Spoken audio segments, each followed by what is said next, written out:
Hi, welcome to e-GMAT. Thank you for stopping by to solve this official SC question. My name is Stacy Trepanier. I'm one of the subject matter experts here on the e-GMAT team, and I'm going to work through this question from the OG Advanced Guide on some historians with you.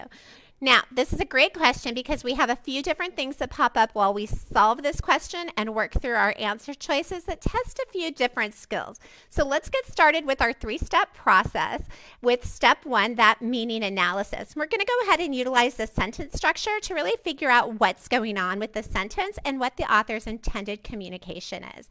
So as we begin reading, we see some historians of science have argued. So I know that I have these historians, and these are historians of science, and these historians have argued something. So I keep reading to find out what the argument is.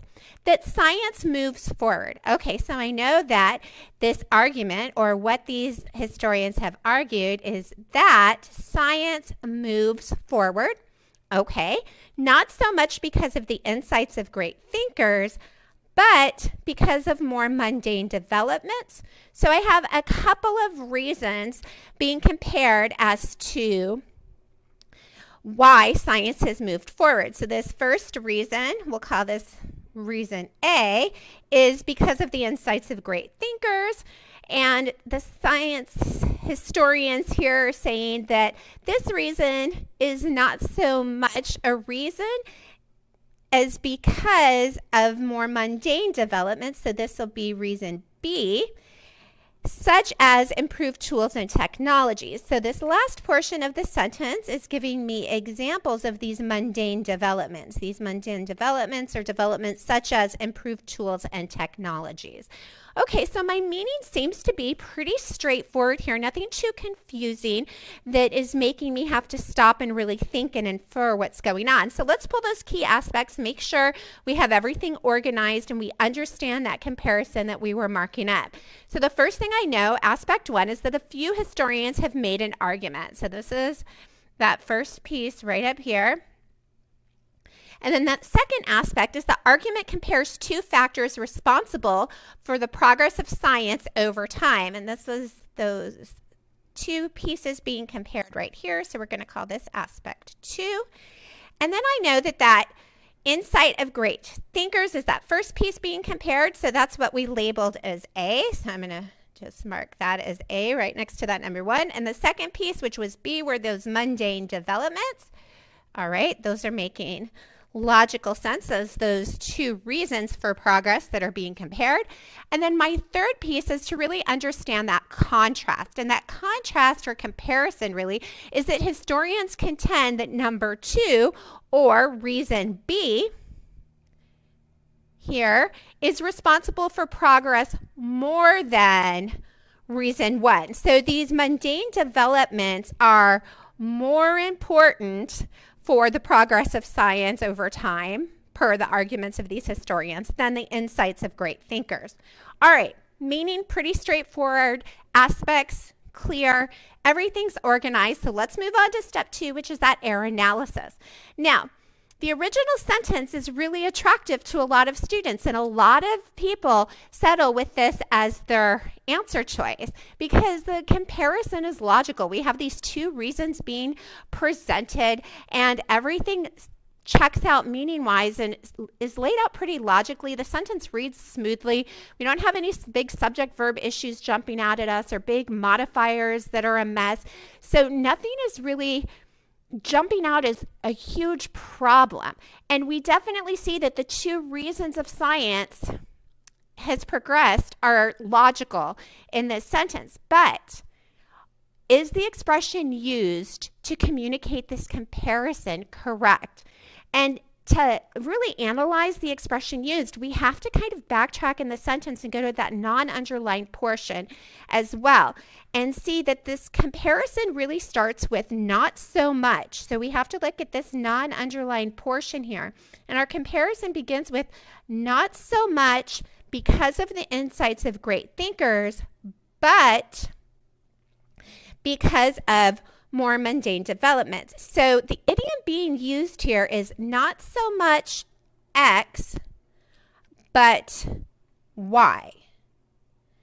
And we know that that expression is unidiomatic. The proper expression that we need for this structure and for this comparison is going to be not so much x as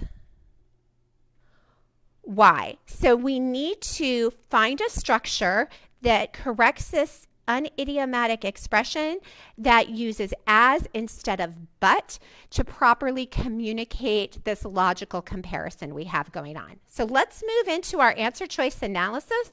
We know we're going to reject choice A right off the top because of that unidiomatic expression to express this comparison.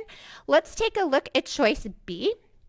Now you'll notice here that choice B corrects the use of but and uses as, but now look at the entities that we have as parallel. And you'll notice that because of is not parallel to the results of. So these two entities that are being connected are not parallel. So we can reject choice B for that parallelism issue. Now take a look at choice C.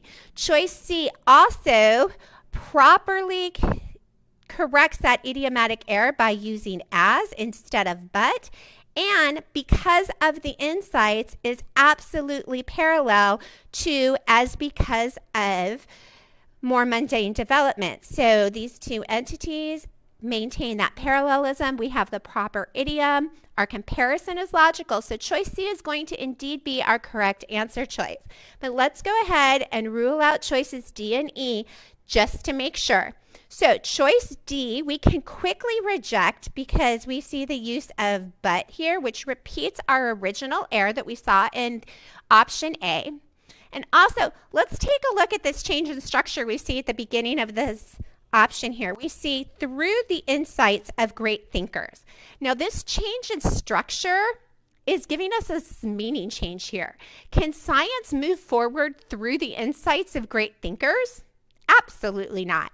We know that the argument is about the insights of great thinkers and that nothing is moving through those insights of these great thinkers. So we have this meaning change and we have that idiomatic error that we had with the original sentence. So choice D is out. Now let's take a look at choice E. And you'll notice a lot of red across the screen here because choice E is a hot mess. First and foremost, it repeats that error with that idiom issue that we saw in choice A.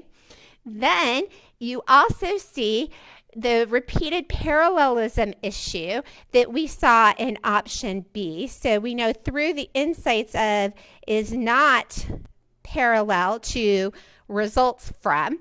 And this option is also repeating that meaning error we just discussed in option D. Through the insights of great thinkers, this structure does not communicate the meaning that we are looking for. So for all of those issues, we are going to reject choice E and we can confidently accept choice C as our correct answer choice. It absolutely gets the job done. Everything is compared nicely. It is idiomatically correct. Everything is parallel. It is a beautifully written sentence. So a few takeaways for you. Always make sure you take the time up front to understand what the sentence intends to communicate. Once you do that and you realize you're dealing with comparison, always make sure to check that the entities compared are logically and grammatically aligned. We even want those expressions and those idioms that are communicating those comparisons to be balanced out and properly used. And beware of answer choices that slightly change the structure and thus create a logical meaning. We saw that happening in choices D and E here. Thank you so much for dropping by to solve this question with me. Please make sure you drop a like below so we know you were here. Subscribe to our YouTube channel for more solutions and articles that we have coming your way. Also, make sure you check the descriptions and links below for more helpful resources. And from all of us at e-GMAT, happy learning.